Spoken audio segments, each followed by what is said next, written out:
First of all, Dr. Baggett, we would like to thank you for doing this interview with us. You are welcome. And we just have a few questions about technology in the classroom. Okay. What do you think about the use of technology in the classroom? How important is it to you? I think in the 21st century it's a very important tool. It's a great way to communicate, and it's also a way that we obtain a lot of information to use in our lives.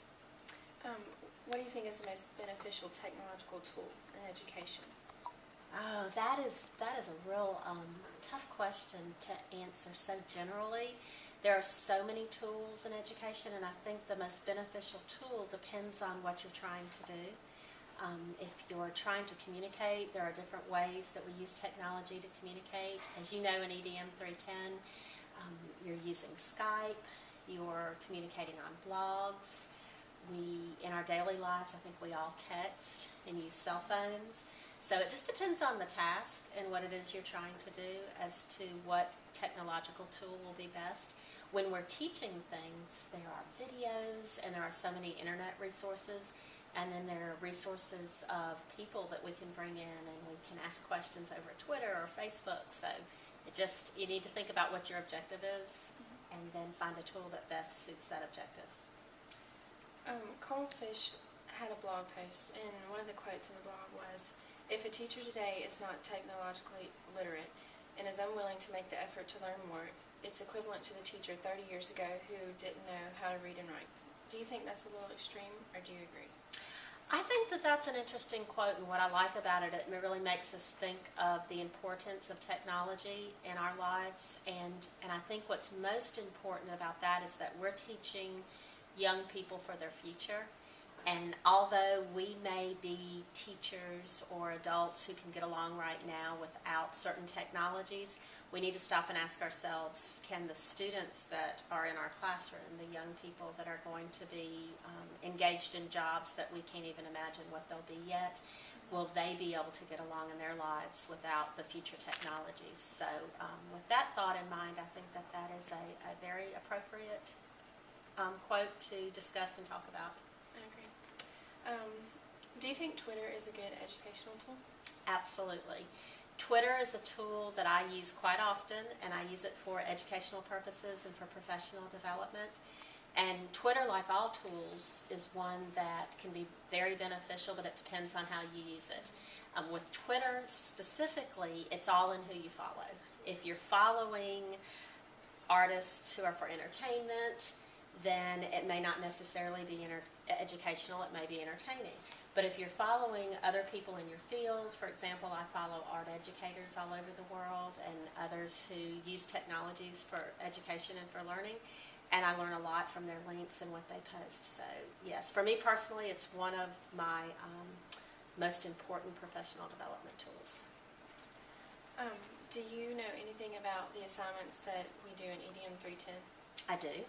And how effective do you think they are for us as future teachers? I think they're very, very valid assignments. I know most of what the requirements are. What I like about the assignments is once you learn how to use the technology for the purposes of EDM 310 and communication, then you have that background knowledge, and as you move on in your programs and you start applying what you're learning, you'll be able to use those in future classes. So as you're given assignments, and then when you're going out into the schools, you'll have that knowledge of how to use a blog, how to use Twitter, how to make movies and create movies. I have students that come from EDM 310 in my classes that help me with the technology because they're learning all the newest and the latest, and they help me with the smart board, for example. That's in every classroom.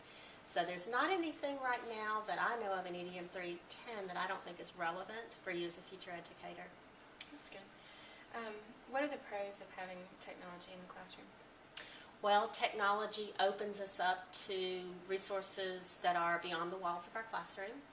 Technology allows us to communicate with people all over the world. Technology gives us information that is real time and can be up to date. I could have a set of encyclopedias in the classroom year after year, and information is not static and it changes. And the technology then can be edited and give us that new information.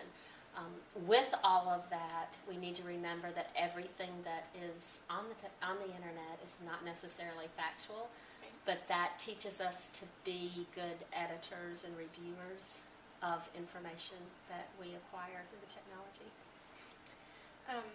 How do you think is the best way to get parents on board with this technology in the classroom? Education. I think the biggest problem we have is lack of knowledge, teachers, students, and parents.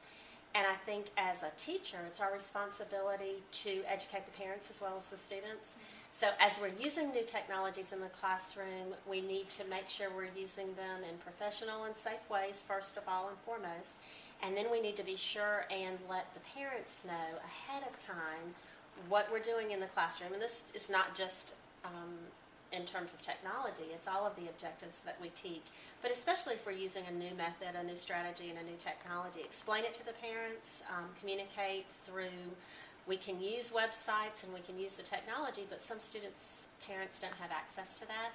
So sending home letters is important so they understand if we're videoing in the classroom, what the purpose of the video is, if we're using maybe a class blog and we're communicating with people in Australia. We want to tell the parents about that and the educational objectives and purposes. So educating the parents as well is important. How can you restrict students from doing non-educational things with technology while you're in the classroom? Well, that's a classroom management question. The number one answer to that is to motivate your students to stay on task. And that's not something you need to do just for the purpose of restricting them from using technology. If you're not an engaging teacher who has good classroom management skills, good behavior management skills, you're not aware of your learners in your classroom, even if they're not using the technology, they're thinking of something else, they're not engaged, they're off in another world, and that's just our job as a teacher to make sure that we keep our students engaged. So if they are to use a cell phone or a computer or some technology for a specific purpose, then it needs to be an activity that they're going to want to engage in and keep them engaged. And then as the teacher, you walk around, you circulate, you don't go sit at your desk and grade papers, and you make sure you're aware of what's going on. So good teachers can do that. Okay. And what are some disadvantages for students who don't have these technologies in their classroom? That's a good question. Classroom or at home. Right. So access is certainly an issue. Access to technology, it's not equal for all of our students. It's not equal in all of our schools. So I think it is a disadvantage when a student cannot go home. And especially if you're in a high-tech classroom and the teacher is expecting the use of technology at home and they get home and they don't have access to the internet. So we need to make sure that we're aware of that and provide those resources at least in the classroom so that they have access and they know how to use the resources if they're not able to have those at home. And what is your favorite thing about technology in the classroom? What's your favorite type? Oh gosh, you know, that just depends on what I'm doing. Right now we have such a focus on the smart boards. So the smart boards are so relevant. They're in the classrooms in the school systems. So the students are using how to use them in the university classrooms, and I'm out in the school systems, and our K through 6 students are using them. So, and I'm learning more and more about the smart board, what's actually interactive whiteboard technology, and Smart is the brand we have the most of. But aside from that as a specific educational tool, my favorite outcome of technology is increased communication. And I think whether it be my cell phone or texting or Facebook or Twitter, it enables me to communicate with others who share my passion for learning and teaching about technology, about art, about different areas. And I can broaden my audience and my learning network beyond the walls of this university. So communication is my favorite aspect of technology, that it really broadens that for us.